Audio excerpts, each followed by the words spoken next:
Innovations to fuel and protect the planet. Ideas born in Israel that could help power the United States. We're going to lose the Arctic if we keep going on the path we are and don't do something. We're losing it. We'll show you some out-of-this-world technologies for controlling the climate. This is Energy Now.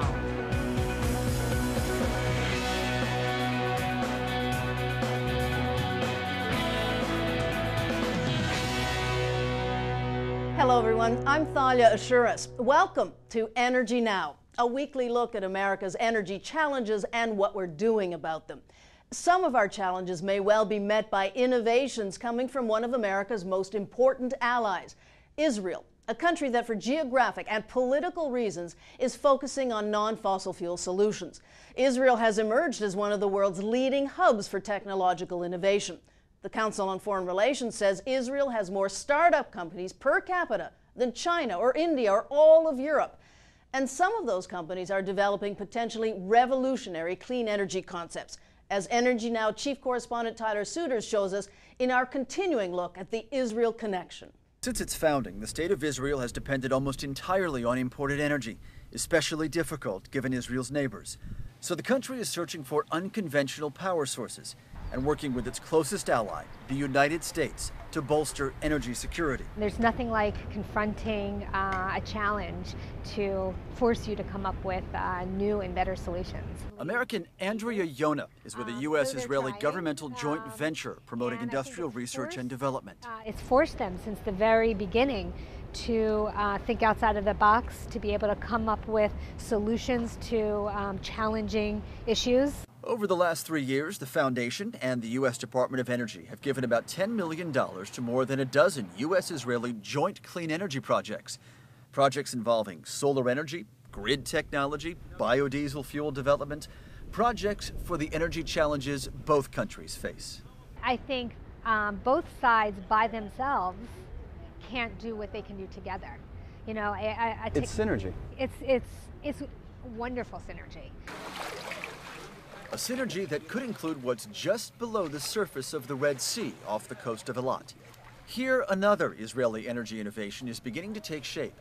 And that shape looks something like a Lego. We are assembling here inside the tower and the wind turbine on top of it.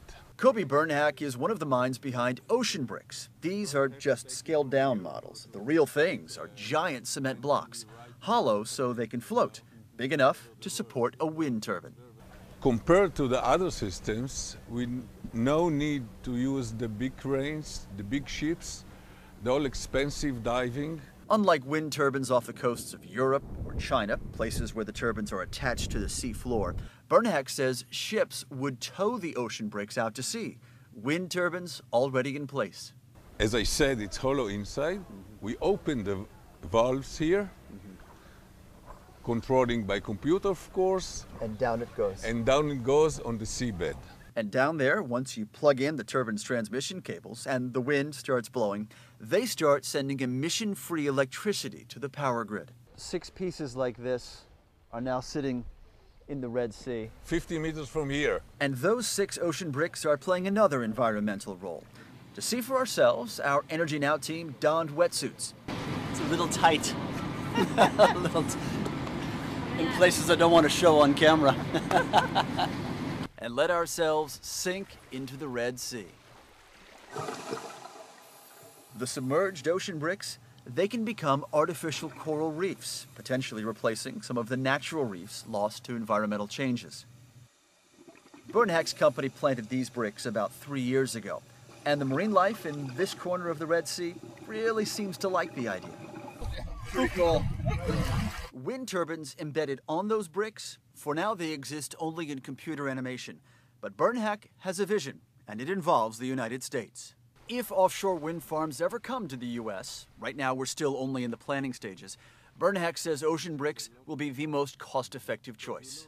Only to build 1 megawatt offshore, and now price, the existing price is around $6 million.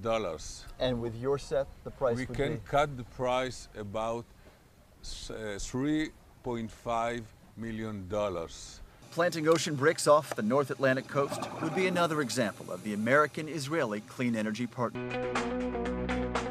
Other countries are subsidizing these industries much more aggressively than we are.